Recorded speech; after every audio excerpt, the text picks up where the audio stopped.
24 घंटे के भीतर में इस अनसुलझी हुई हत्या की गुत्थी को सुलझा लिया है और खरसिया के ठूसे कला में कल पति पत्नी और 2 बच्चों की हत्या हुई थी। मोर भाई भतीजा ला जो भी खत्म करी से वाला फांसी के सजा होना चाहिए। मैं सब सरकार सब साहब सब लोग में विनती करा। अभी तक जो जानकारी सामने आई है कि इस मामले में पुरानी रंजिश, लेन देन और जमीन विवाद को वजह बताई गई है और इस मामले में एक नाबालिग भी पकड़ा गया है जो पहले भी क्राइम कर चुका है और उसके साथ में भी इनकी रंजिश थी। एक परिवार के पति पत्नी, उनका बेटा और बेटी, 4 लोगों की हत्या हुई है। घर के अंदर उनकी हत्या की गई थी और उनके शव को घर के पीछे बाड़ी में छुपाया गया था।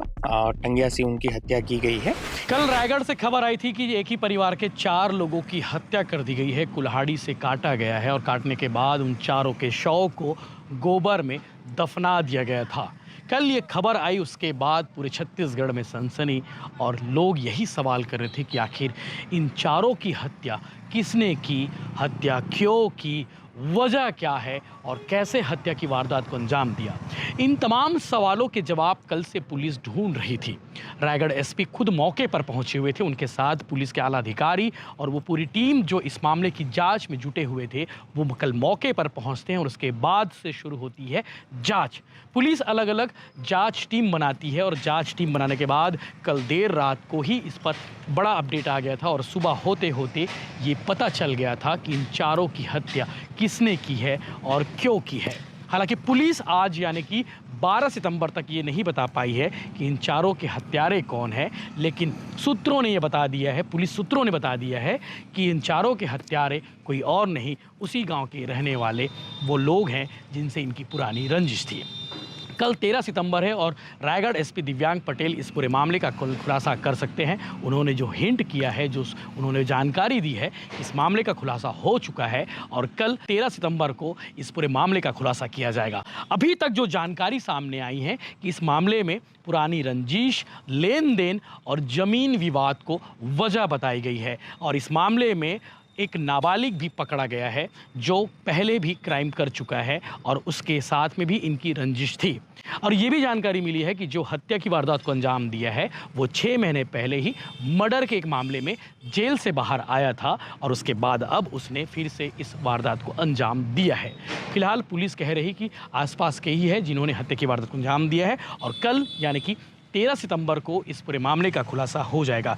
पड़ोसी का जो नाम सामने आया जिसने हत्या की वारदात को अंजाम दिया, उसका नाम लोकेश्वर बताया गया है और रायगढ़ एसपी दिव्यांग पटेल खरसिया थाने में मौजूद हैं और पुलिस ने 24 घंटे के भीतर में इस अनसुलझी हुई हत्या की गुत्थी को सुलझा लिया है और खरसिया के ठूसे कला में कल पति पत्नी और 2 बच्चों की हत्या हुई थी।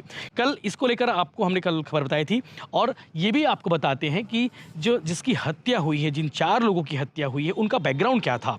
तो जिसकी हत्या हुई थी बुधराम उरांव, 43 साल इसकी उम्र थी, उनकी पत्नी सहोदरा 35 साल और उनके 12 साल का एक बेटा अरविंद उरांव और 5 साल की एक बेटी शिवांगी उरांव। ये ठूसे कला के रहने वाले थे जो खरसिया तहसील के अंतर्गत रायगढ़ जिला में पड़ता है और बड़ी बेटी शिवानी उरांव जो 15 साल की है वो पढ़ाई करने के लिए कोतरलिया जामगांव स्थित अपनी बुआ के घर गई थी और इस हादसे में यानी कि इस कांड में वो बच गई। अगर वो भी होती तो उसकी भी जान ये हत्यारे ले लेते। और आपको ये भी बताता हूँ, आपको जानकर हैरानी होगी कि थाने से महज 1.5 किलोमीटर की दूरी पर इतना बड़ा हत्याकांड की वारदात को अंजाम दिया गया है और ये भी बताया गया है कि गांव और थाने के बीच में जो कॉलोनी स्थित है, पुलिस कॉलोनी है और वहाँ पे गांव के कई पुलिसकर्मी भी रहते हैं। इसके बावजूद इतनी बड़ी वारदात को अंजाम दिया गया है। अब सोचिए कि जो आरोपी हैं, जो हत्यारे हैं, उनके अंदर कानून और पुलिस का कोई भी खौफ नहीं था और इसीलिए उन्होंने इतनी बड़ी वारदात को अंजाम दिया। कल पुलिस की टीम जब उसके घर पहुंची हुई थी, ठूसेकुला के गांव राजीनगर मोहल्ला है और बुधराम के घर जब पुलिस की टीम पहुंची तो बदबू इतनी ज़्यादा आ रही थी कि जो लोग वहां खड़े थे सब अपने मुंह में रुमाल डाले हुए थे। असहनीय बदबू से कहते हैं ना, वही बदबू कल थी वहां पे, क्योंकि गोबर के अंदर उन चारों के शव को दफना दिया गया था और बॉडी डिकम्पोज होना शुरू हो गई थी।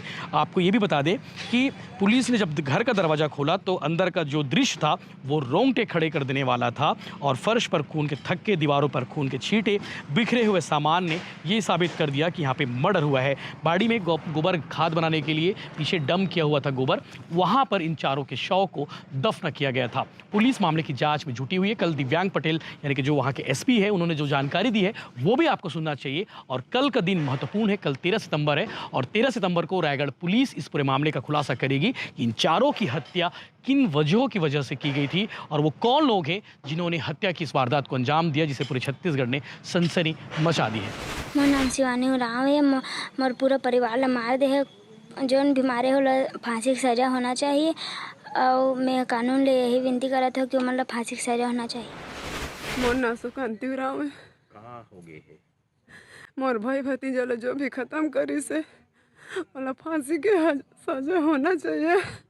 मैं सब सरकार, सब साहब, सब लोग मैं विनती करा हूँ, हमें इंसाफ चाहिए। थाना खरसिया में आज सुबह हमारे पास सूचना आई थी कि एक घर में खून के धब्बे वगैरह दिख रहे हैं। उसके आधार पे पूरी थाना टीम यहाँ पे पहुंची। तब पता चला कि एक परिवार के पति पत्नी, उनका बेटा और बेटी, 4 लोगों की हत्या हुई है। घर के अंदर उनकी हत्या की गई थी और उनके शव को घर के पीछे बाड़ी में छुपाया गया था। टंगिया से उनकी हत्या की गई है और पूरी हमारी police team, FSL team, dog squad पूरी मौके पे है और पूरे घटनाक्रम की जांच की जा रही है। जैसे हमारे पास कुछ एविडेंस या कुछ और जानकारी आएगी, हम आपको बताएंगे। सर कितना दिन पुराना लग रहा है? इनको मंगलवार शाम को करीब उनके एक रिश्तेदार उनके घर आए थे, तो मंगलवार शाम को उनसे मिले थे और उसके बाद क्या-क्या वो हुआ, उसके संबंध में अभी इन्वेस्टिगेशन जारी कुछ है। कारण पता चल रहा है सर हत्या का? अभी पूरा जांच जारी है। अभी जो-जो एविडेंस मिलेगा उस हिसाब से आपको ब्रीफ सर करेंगे। कैसे पता चला? सर गाँव वालों के लोग भी हमको बताए थे कि भई इस प्रकार की घर में खून के धब्बे वगैरह दिख रहे हैं, तो आप आके जाँच करिए। सर हत्यारों की कितनी संख्या हो सकती है? पूरे मामले में अभी जाँच जारी है। अभी कोई एविडेंस हम लोग जो इकट्ठा कर रहे हैं, उसके आधार पे ब्रीफ करेंगे।